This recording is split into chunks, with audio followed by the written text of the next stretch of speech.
Hello, and welcome to round 2 of the Parenting Roundabout podcast. I'm Terry Morrow, and I'm here with Catherine Holeko. Say hi, Catherine. Hi, Terry. Usually on this podcast, we talk about parenting issues, but once a week, Catherine and I like to get together to discuss TV, movies, books, and other entertainment topics, because it's nice to talk about something other than parenting for a change. This week, we finally caught up with the West Wing episode King Corn after a week off to accommodate the West Wing Weekly's need to pad out their schedule. But first, our One Day at a Time watch continues with the episode Anxiety, even as we feel anxiety about whether there will be many more One Day at a Time episodes to watch.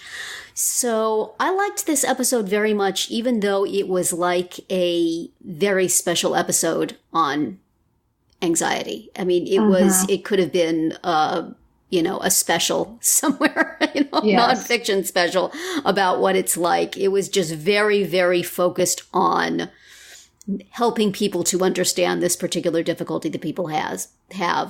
But since one of my kids has that particular difficulty, I appreciated it. And actually, my daughter said she didn't want to watch it again because it had upset her the first time. And then she said, well, wait, now that I know what they're doing, I think it'll be okay. And she watched it. So I think the first time through, she maybe didn't catch right away the fact that when it goes into black and white, that's an anxiety attack. That's not something really happening. Right. So it was upsetting. But once you know, it was, I thought, a really nice gimmick for doing that. And, not the most sitcom-y fun that we like to have with this show, but useful, thanks. Thanks for getting the word out there. Right. What did you think? Yeah, I agree. I thought that the device of making the anxiety attacks in black and white worked well. And it did have some funny moments, like in the scene with Penelope and her sort of boyfriend, like they're making it very wishy-washy, but anyway, she was picturing stop signs and they kept popping up all over the apartment, and that was kind of cute. And but that allowed them to show other people, another person having an anxiety attack or panic attack. I don't know what the best term is. So I thought it worked pretty well, and I thought it was charming how Penelope leans on Schneider when she's feeling anxious, and he knows how to help her, and it's very sweet. That was very nice, and a good use of internet pictures of puppies in funny costumes, dogs in wigs. Yes, we never knew quite why they were there, but. Yes, I can see that. I will keep that in mind for the future, should I need to diffuse one for somebody.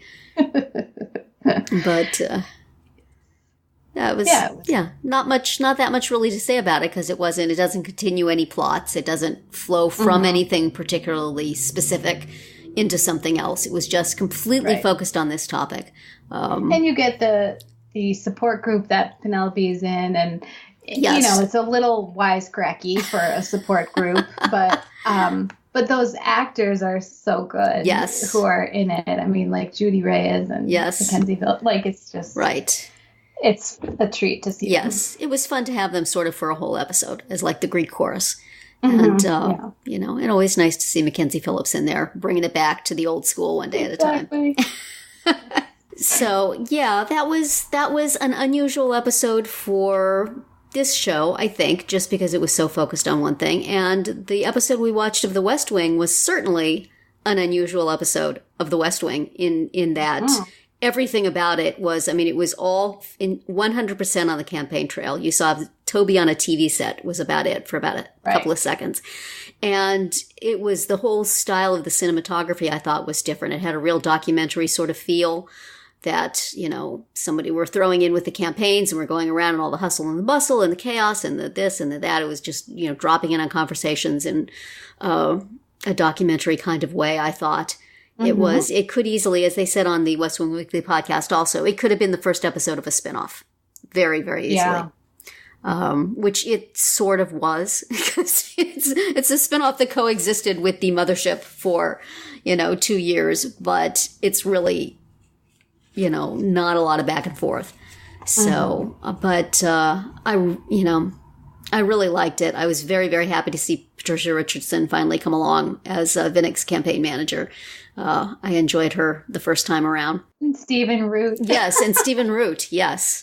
And I just love that Alan Alda performance. He's just so great in that role. You just know that guy so exactly. And the way that at the end, he and Santos just sit down and start ribbing each other and talking about stuff just in a completely friendly and intelligent way.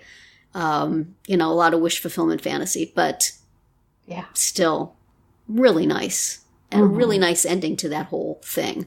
And I liked the in this one, the gimmick was that we saw the same day through 3 different people on 3 different campaigns. So that was sort of fun too. Yeah. As long as you're paying attention when as long as you're not multitasking. Yes. And you see the title card that says that it's Wednesday again. Yeah. I had completely forgotten that that's the way. I remembered generally this episode in that it was about ethanol and one of them did not take the pledge, and I couldn't remember whether it was Vinnick or Santos. And I completely forgot that we had gotten one day for each of them because I'm like, we're following Donna along. And I'm like, gee, I seem to think that there was more on the other campaigns in this, but I guess not. And then once I saw, heard the phone ringing again, I said, oh, there's going to be something on the screen that says this is Wednesday, 5:46 again. And sure enough. So that was an interesting way to, the Josh and Donna of it all. Holy cow. So sad. But hang on, shippers. Dare I say. I want Donna to stay strong. Well, the shippers have to hang on for a pretty long time, but hang on. Right. But,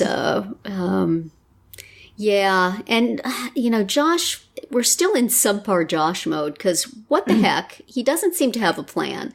He picked this guy out of not exactly obscurity, but he wasn't anybody expected to be running for president. You'd think he would have a plan that had to do with this guy's strengths, whatever attracted it to him.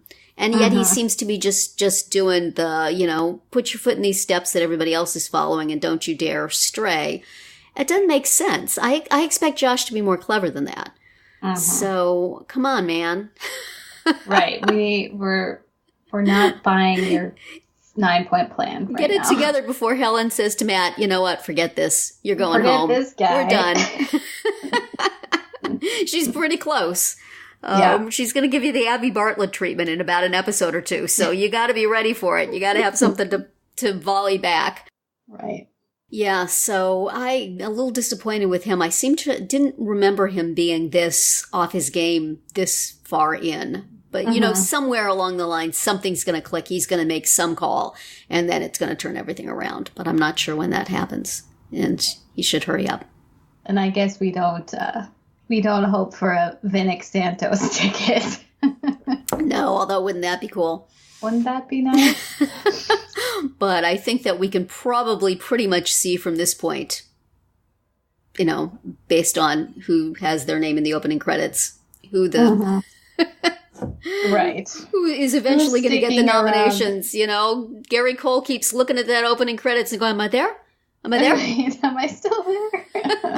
Oh, well. Yeah, but fun. This was very fun. And I liked that on the Westland Weekly podcast, they talked to the people who play Santos' staffers, Rana and Ned, was it? I remember Rana because it rhymes with Donna. But they are, in it for the long haul. And they were cute. Yes, they were. And how fun to just sort of be jumping on this train at this point in any role at all. They're just, a lot of times, just kind of in the background. But they're just like all the other staffers that we know and love who now are not getting paychecks as they walk around the West Wing. Right. So it will be interesting to see where it goes from here. I remember the vague outlines, but not the specifics. So, right, that it kind of alternates between the campaign and the White House. I'm trying to think how much overlap there ever is.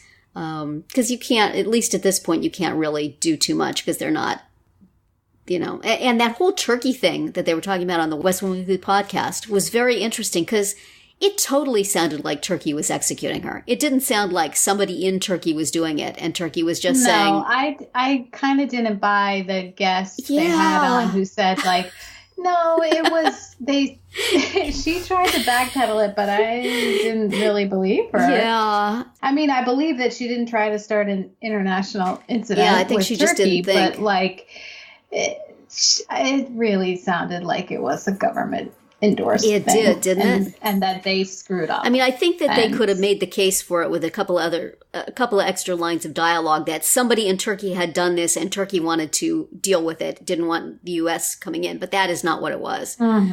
No. So should have been Kundu. We would have completely bought it if it was Kundu or Kumar or any one of the made up countries that have Kumar. I guess it would be. That. It would be Kumar. Yes, they've got a bad record of that sort of thing. But yeah, that was weird. So and every time we heard that news story like 3 times, and I'm like, this is not going to be germane to the plot. Could somebody have a different channel on? But like, it really wasn't. It wasn't. I thought they didn't take a stand. One of them was going to stand up there and say something about it. Nobody does. Yeah. Did they all have this? Nobody watches a different channel? I guess not. I mean, couldn't have Vinnick at least have Fox News on or something, and it would have had a different story? I don't know. Everybody's watching CNN or whatever the West Wing equivalent of that is.